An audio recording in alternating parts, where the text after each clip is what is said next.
Olá a todos e todas.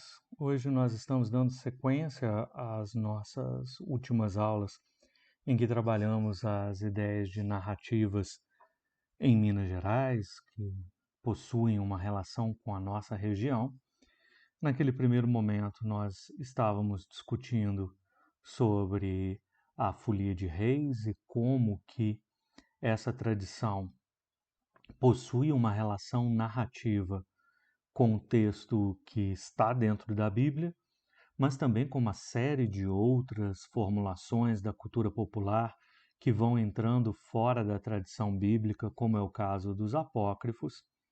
Depois nós trabalhamos com uma outra tradição popular de Minas Gerais, que são os congados, analisando como que na nossa região isso tem uma presença, eles possuem uma presença forte, principalmente se levarmos em consideração onde está situada a nossa escola e a proximidade da nossa escola com a igreja de Nossa Senhora do Rosário, onde se comemora a festa do Rosário com presença de grupo de congados, celebrando a tradição que também está presente ali, a narrativa que também está presente ali, de como que os negros vindos de África se associaram com a imagem do Rosário.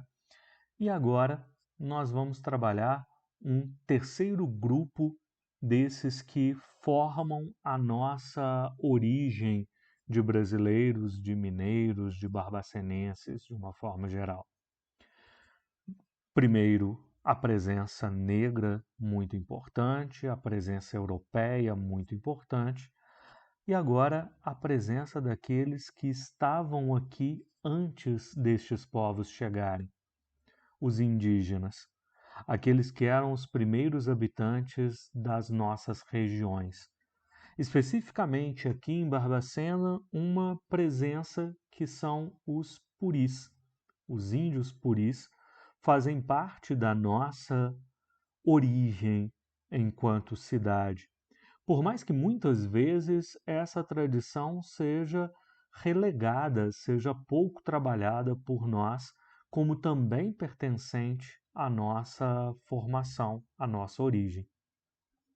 Os índios que estão presentes em toda a América foram chamados dessa forma pela questão daquele equívoco, né? Quando chegou à América, imaginava-se estar chegando nas Índias, e porque se imaginava chegar às Índias, chamaram os habitantes de índios, mas os índios americanos, os ameríndios, estes índios que formam o nosso continente, eles têm tradições variadas.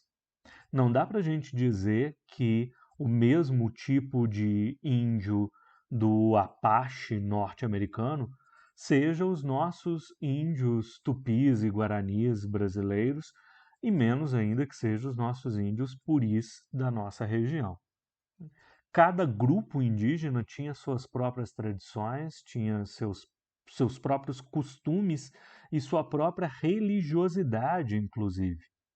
Isso a gente consegue ver muito claramente quando se tratam das tradições religiosas dos grupos indígenas mais tradicionais na América.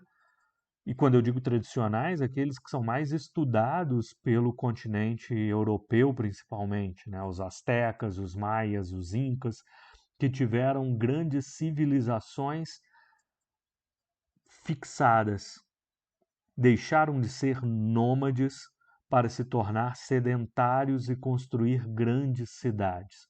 Por isso, por causa das grandes cidades que construíram, eles acabam sendo mais reconhecidos pelos europeus. Mas para nós é necessário também reconhecer aquilo que é a nossa própria origem, aquilo que está nas nossas próprias histórias, por trás da nossa própria cultura. E esses nossos indígenas têm uma associação muito forte com o mundo que os cerca, porque é uma relação muito harmônica de precisar da terra para sobreviver. Eles são nômades, andam pela região porque eles vão colhendo da terra o que melhor ela pode provê-los, pode entregar para eles. Esse nomadismo, então, dos indígenas da nossa região está associado a essa relação que não é uma relação de esgotar tudo que a terra tem, mas de aproveitar da terra e viver em harmonia junto a esta terra. Uma relação de troca. O índio trabalha a terra também, planta a terra também, não apenas extrativismo, não apenas tira da terra o que ela tem, mas ele também trabalha a terra e ele também auxilia a terra a se reciclar constantemente. Então é uma contribuição dupla.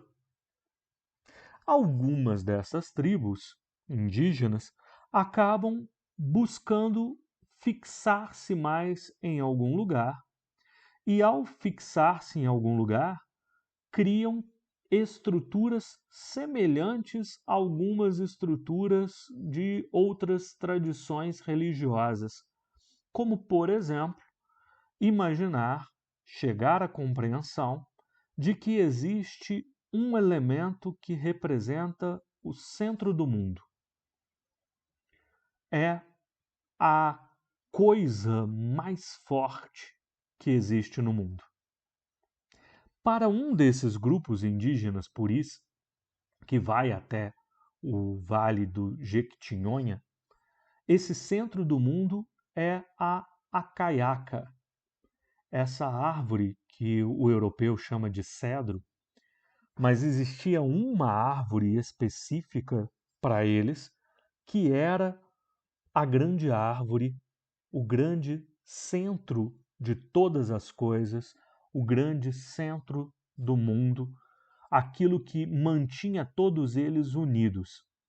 Segundo a tradição deles, é porque essa árvore era o ponto mais alto da região do Jequitinhonha em que eles viviam e que houve uma grande inundação que matou todos os seres vivos que por ali estavam, exceto um casal de indígenas que subiu nessa árvore e sobreviveu por estar no alto dela. Quando eles desceram, esses dois índios vão repovoar o mundo. Olha como é que a tradição indígena, acontecida aqui na nossa região, não difere tanto de outras tradições como a do dilúvio, narrada na Bíblia com a história de Noé, que também está presente, a mesma estrutura de um dilúvio, também na epopeia de Gilgamesh entre os sumérios. Então, várias vezes se narra essa noção de que o mundo foi destruído e recomeçado por alguns que foram escolhidos. No caso desse grupo de indígenas, o recomeço foi com esses dois índios que subiram ao topo dessa árvore. E como eles subiram ao topo da árvore, a árvore foi a salvação, toda a tribo passou a sempre adorar esta árvore como sendo o grande centro do mundo, de onde eles não queriam mais sair de perto, e acreditavam que a tribo iria prosperar enquanto essa árvore estivesse de pé. Quando os portugueses chegaram à região e começaram a fazer minerações, ficaram sabendo dessa história e organizaram uma forma de acabar com toda a resistência indígena que existia por ali. Os índios que não queriam que os portugueses estivessem por aquela região. E a forma que eles imaginaram foi: se esses índios acreditam que essa árvore é o mais importante que eles possuem, o bem mais importante para todos eles, se nós derrubarmos essa árvore, eles vão perder as próprias forças. Eles vão desacreditar em si mesmos. E foi isso que eles fizeram. eles derrubaram a árvore sagrada para os índios puris, e quando eles derrubaram essa árvore e os índios viram o que tinha acontecido, se desesperaram, tentando matar a todos aqueles que fizeram isso, mas matando igualmente a si mesmos, porque entraram em uma grande disputa por ver que o centro do mundo deles, aquilo que dava sustentação para todo o mundo deles, havia acabado. Um pajé da tribo estava dentro de uma caverna em transe, relacionando-se com as suas divindades. Quando ele sai e vê o que estava acontecendo, ele ateia fogo à árvore, põe fogo na árvore e se abraça a ela para morrer queimado a caiaca e fechar aquele grande ciclo da tribo, acabar com o que faltava, mas acabar também com a árvore para que ela não fosse usada por ninguém em nada que fosse ruim. Segundo a tradição desses indígenas, o carvão que a árvore virou, ele se desenvolveu em diamantes. A região onde a caiaca estava é a região onde hoje existe a cidade de Diamantina, que foi explorada para que dela se retirassem os diamantes e levasse para Portugal novamente. Então, ao longo dessa narrativa, é contado tanto porque a árvore era importante para eles, quanto porque depois surgiram os diamantes naquela região. Era uma forma dos indígenas entenderem o mundo que estava cercando eles, mas ao mesmo tempo compreender que aqueles diamantes, que eram uma árvore sagrada, que faziam parte dessa árvore sagrada, porque estavam sendo retirados da terra onde ela sempre quis estar, nunca traria grande felicidade a ninguém. Então, colocava-se assim uma maldição a todos aqueles que estavam tentando roubar as riquezas, roubar os diamantes que antes tinham sido a caiaca, essa árvore sagrada. Assim, nós fechamos o ciclo dos 3 grandes povos que formam a nossa tradição mineira, o nosso povo mineiro, envolvendo os europeus, os indígenas e os negros, e como que eles estão presentes na nossa vida, estão presentes na nossa cultura. Todas as narrativas são importantes. Todas as narrativas ajudam a que nós próprios nos compreendamos. Por hoje é isso. Um grande abraço a todos e todas e até a próxima.